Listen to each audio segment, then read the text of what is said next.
The film opens with a woman preparing a meal in her kitchen when an eerie sound emanates from the drain beneath her sink. Her husband Juan arrives home and questions why dinner isn't ready. She explains the bizarre noises she encountered. Juan investigates personally but detects nothing unusual. His wife remains adamant, insisting she heard whispered threats against her life. Juan attributes the sounds to renovation work at their neighbor's property and urges his wife to relax and not worry excessively. That evening, while his wife uses the bathroom, Juan hears tapping sounds from the adjacent wall. Irritated, he shouts at his neighbor to cease the disturbance, but when he attempts to rest again, the noise resumes. Exasperated, he walks over to his neighbor Walter's residence and presses the doorbell. The door opens, yet nobody speaks from within. Puzzled, Juan returns to his own home. He then discovers the actual source of the noise originates from his bathroom.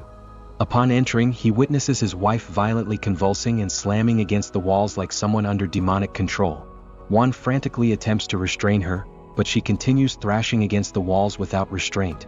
Shortly after, 3 individuals arrive to speak with Juan: a forensic scientist, a paranormal investigator, and a professor. They make clear they don't suspect Juan of murdering his wife. Rather, they seek to learn whether any unusual occurrences took place recently. After contemplating, Juan recalls that his neighbor Walter has displayed peculiar behavior over recent days, creating disturbing sounds during nighttime hours. Upon hearing this, the professor grows pensive. She reveals that Walter had reached out to her days earlier, reporting strange phenomena at his residence as well. Over recent days, Walter had grown convinced an invisible presence inhabited his home. This sensation had persisted for months. He contacted the professor, but her assistant answered and instructed him to call again the following day. Each time Walter came home, he sensed something lurking beneath his bed. Yet whenever he checked, nothing appeared. The constant anxiety prevented him from sleeping without medication. One evening during sleep, his bed abruptly began trembling. Frightened, he peered underneath but saw nothing. However, upon lying back down, a creature materialized directly below him. Simultaneously, the room's light extinguished. Attempting the switch proved futile. He recalled there was an outlet under the bed. The moment he plugged in the cord, a figure-like entity bolted from the room. Terrified, Walter concealed himself beneath his covers and began praying.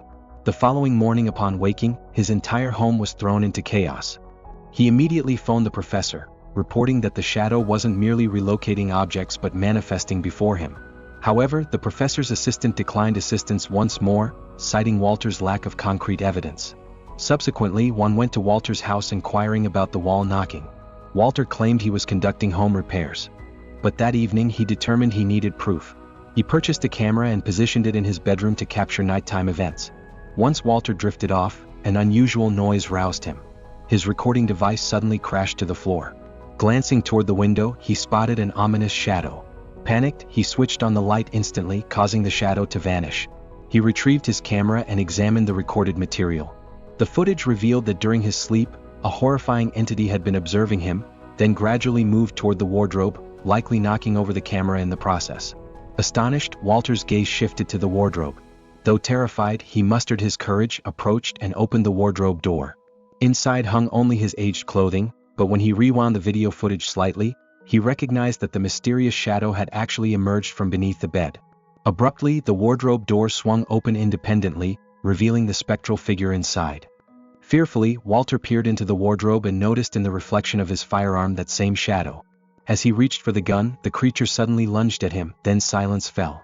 The next morning, a child wandered accidentally near Walter's house while playing football. He had merely entered seeking water, but Walter grew enraged and demanded the boy leave at once. Frightened, the child prepared to flee when a speeding bus struck him. Hearing the tremendous crash, one rushed outside and recognized the child as Alicia's son, his neighbor. Soon afterward, police arrived and commenced their investigation. The blood staining the road was cleaned and rinsed away, a detail that would later become significant. Following the child's funeral, a question haunted Juan's thoughts. He hadn't encountered his neighbor Walter for several days. Meanwhile, forensic expert John O. received a police summons requesting his assistance with a puzzling case.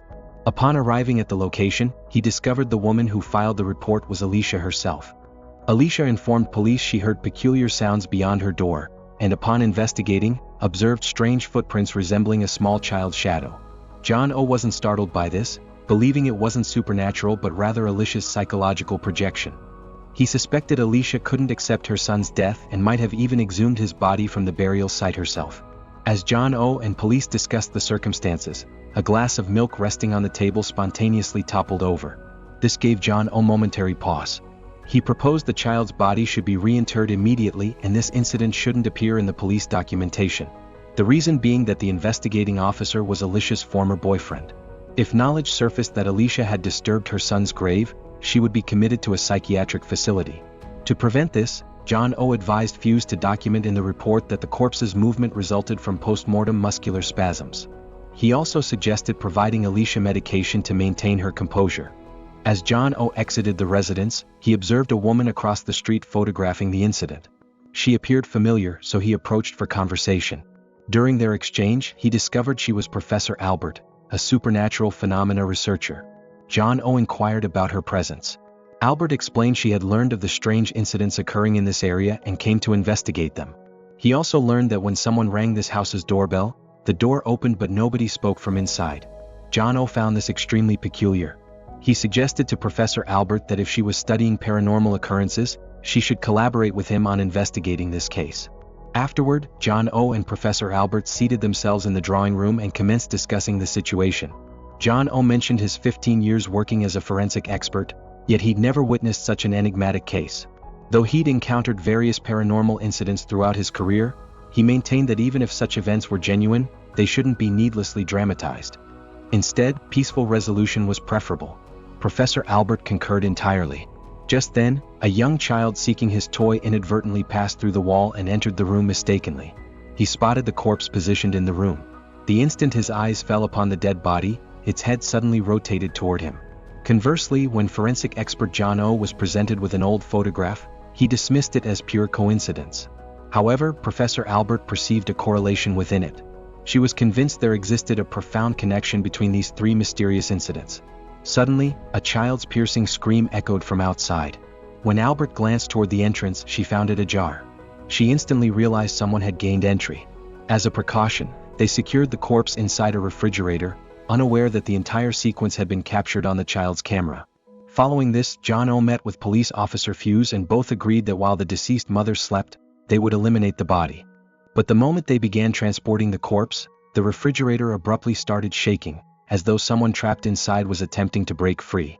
After this episode, Professor Albert persuaded Fuse to participate. Then, by arranging the events in chronological sequence, they uncovered that these three cases shared some profound link. The police authorized them to investigate, but they also required Juan's written permission since portions of the investigation needed to occur within his residence. Now Fuse and Rosenthal accompanied Albert to Alicia's house. However, Alicia had neglected her electricity payments for an extended period, and the power had been disconnected. Meanwhile, the forensic team proceeded to the deceased child's house, which stood directly across from Walter's home. Conversely, Professor Albert installed her scientific equipment to monitor the paranormal phenomena transpiring there. Due to the blackout at Alicia's house, Fuse questioned the professor whether they should restore electricity, but Rosenthal objected. He maintained that spirits demonstrated heightened activity in darkness, and to uncover the truth behind this case, darkness was essential. When Fuse and Rosen entered the kitchen, they observed that certain utensils were inexplicably suspended atop the cabinet. As Rosen attempted to touch one, a knife suddenly levitated and carved a severe gash into his hand.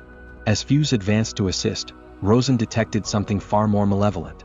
Something concealed within the cupboard was consuming his blood. Witnessing this, Fuse immediately drew his weapon, but Rosen prevented him from shooting and began extracting the knife from his own injury. Subsequently, Fuse escorted Rosen to a secure location. As Rosen tended to his wound, Fuse noticed all items in the room were vibrating.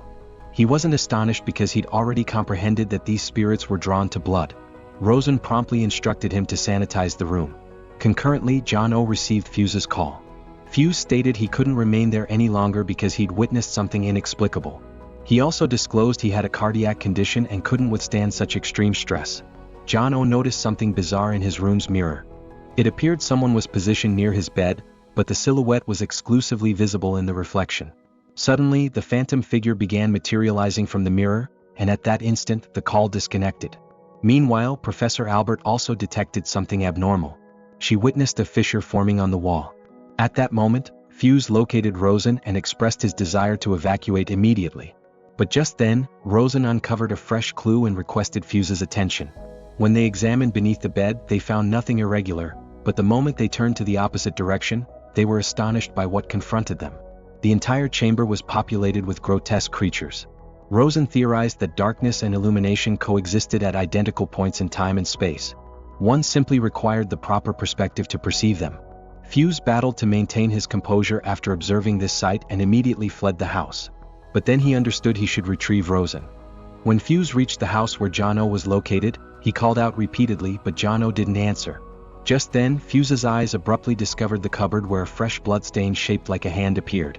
Summoning his bravery, he opened the cupboard, but inside contained only some utensils and garments.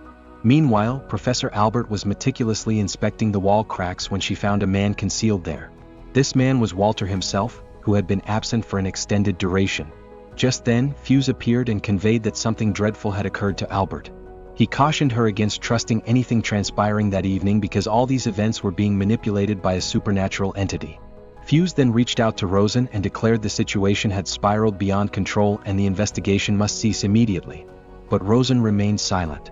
The enigma was ultimately unveiled when Albert clarified that these spectral beings were propagating through water. The child who suffered the accident had consumed water from that very house. When police sanitized the accident location, they inadvertently channeled the water into the sewage system. This explained why Juan's wife had begun hearing peculiar sounds in the kitchen. Just as Fuse and Albert were examining the fissures, a hand protruded from within, seizing Albert. The sight proved so horrifying that Albert's heart began racing violently and he experienced cardiac arrest. At that instant, a demonic entity began emerging from the wall. On the other hand, when Rosen was examining his camera recordings, the wardrobe behind him spontaneously opened. Observing this, he experienced terror equal to Albert's. Nevertheless, Fuse somehow succeeded in surviving this nightmarish ordeal. When Fuse regained awareness, he observed all furniture in the room was relocating independently. Just then someone appeared. It was Alicia herself. Fuse begged for Alicia's assistance, but she was enraged at him because she held him responsible for harming her child. Alicia had viewed a video captured on the child's mobile device which depicted Fuse concealing a corpse. But after Fuse's persistent pleading, Alicia relented. After all, they had previously been in a relationship. As Fuse prepared to enter the vehicle, he abruptly spotted the child's corpse, which startled him, making him believe Alicia had completely lost her sanity. He immediately commandeered another car and departed toward the hospital. However, Professor Albert's appearance frightened Fuse even further, compelling him to accelerate. But after traveling some distance, he halted his vehicle roadside and utilized his radio transmitter to contact his colleague. But then their co-workers responded that they observed a forensic officer positioned outside the house in an unusual manner. Fuse commanded his team members to disregard it and depart immediately. However, after deliberating briefly, Fuse concluded he must return. Upon arrival, he extracted 2 petrol containers from his vehicle's trunk. His objective was to incinerate the cursed house so these mysterious entities could be eliminated permanently. Upon reaching the drawing room, he discovered that Alicia had hanged herself.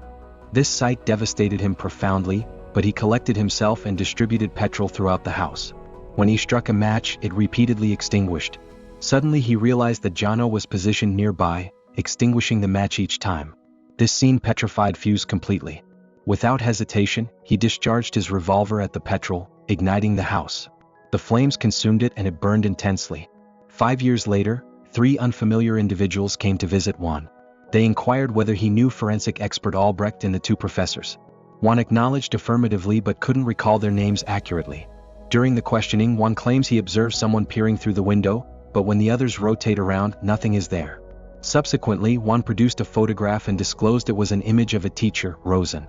Then, gesturing toward the entrance, he stated that his face was disfigured from burns. As everyone glanced toward the door, a nearby chair abruptly began to shift and then rapidly launched into the air toward them.